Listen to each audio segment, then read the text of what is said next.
और आपको इस वक्त की बड़ी खबर बताएंगे। प्रधानमंत्री मोदी की अध्यक्षता में सीसीएस की जो बैठक चल रही थी वो बैठक अब हो चुकी है खत्म और बैठक में पश्चिम एशिया संकट को लेकर चर्चा की गई। गृह मंत्री अमित शाह, रक्षा मंत्री राजनाथ सिंह बैठक में मौजूद रहे। केंद्रीय मंत्री जेपी नड्डा, शिवराज सिंह चौहान बैठक का हिस्सा थे।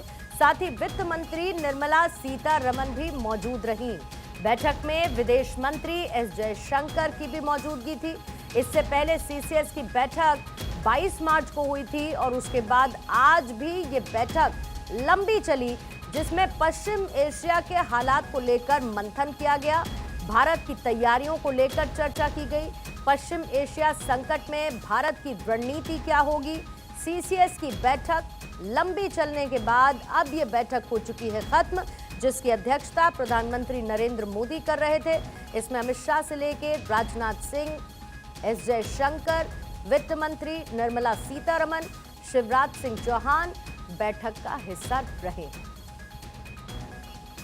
गौरव मेरे सहयोगी और ज्यादा जानकारी के साथ इस वक्त लाइव जुड़ चुके हैं। और गौरव, क्योंकि इससे पहले जो बैठक थी वो 22 तारीख को हुई थी और उसके बाद अब ये दूसरी बैठक, ये क्लियर इंडिकेशन है कि सरकार पश्चिम एशिया के संकट को लेकर गंभीरता दिखा रही है और आने वाले समय के लिए खुद को तैयार भी कर रही है।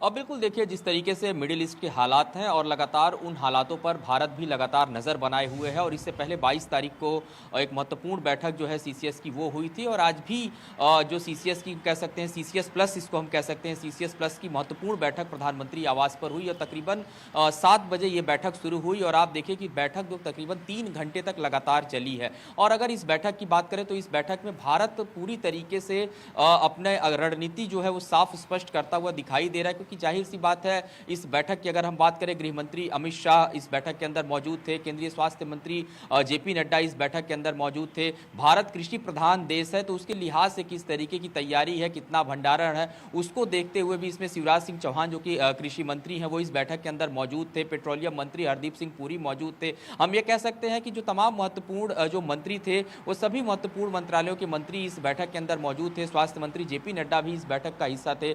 और अगर हम बात करें राम मोहन नायडू की, वो भी इस बैठक के अंदर मौजूद थे।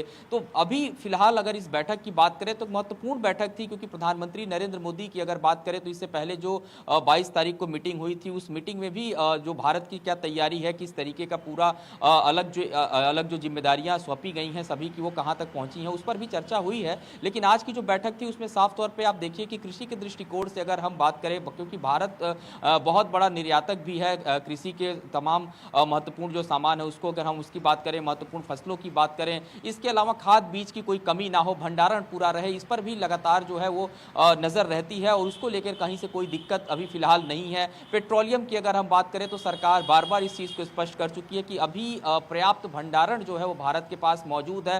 हालांकि प्रधानमंत्री नरेंद्र मोदी ने स्पष्ट तौर पर सदन से एक संदेश जरूर दिया था कि उन्होंने कोविड काल का जिक्र करते हुए बताया था कि किस तरीके से भारत ने आत्मनिर्भर होने का परिचय दिया था। और आप देखिए पूर्णिमा, उसी आत्मनिर्भरता की जो तस्वीर है, वही जो लकीर है, उस लकीर को लगातार प्रधानमंत्री नरेंद्र मोदी और बड़ा कर रहे हैं। यानी कि भारत को आत्मनिर्भर बनाने की बात हो रही है। दूसरी तरफ हम लगातार देख रहे हैं कि जो अगर हम पीएनजी की बात करें, उसके नेटवर्क को किस तरीके से भारत विस्तारित करने में लगा हुआ है। 2032 तक तकरीबन 12 करोड़ जो कनेक्शन है और लगाने की योजना है, सरकार उस पर काम कर रही है। कई प्रमुख सिटी में काम चल रहे हैं। तो हरदीप सिंह पुरी जो कि पेट्रोलियम मंत्री हैं वो भी इस बैठक में मौजूद थे। जाहिर सी बात है इस रोड मैप को लेकर के भी इस बैठक के अंदर चर्चा हुई कि किस तरीके की युद्ध स्तर पर तैयारी, खास करके इस आपदा के समय में, जो आपदा का समय उसको अवसर में कैसे बदला जाए, भारत अच्छे से इस चीज को जानता है, तो वो किस तरीके की तैयारी चल रही है। इसके अलावा अगर हम बात करें एविएशन सेक्टर्स की बात करें, खास करके जो उसमें राम मोहन नायडू मौजूद थे,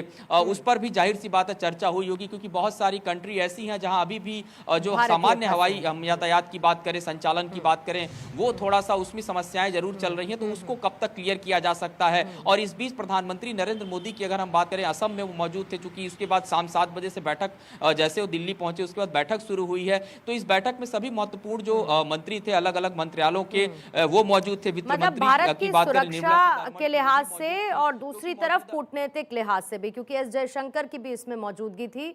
और लगातार ये दूसरी बैठक क्लियरली इंडिकेट कर रही है कि भारत हर स्थिति से निपटने के लिए तैयार है और उसके लिए प्री स्ट्रैटेजाइज भारत कर रहा है कि कैसे आने वाले भविष्य की तैयारियां होनी चाहिए। गौरव, आपका बहुत बहुत शुक्रिया जानकारी के लिए। और इसी के साथ 9 PM स्पेशल में आज के लिए फिलहाल इतना ही। वक्त एक ब्रेक का है।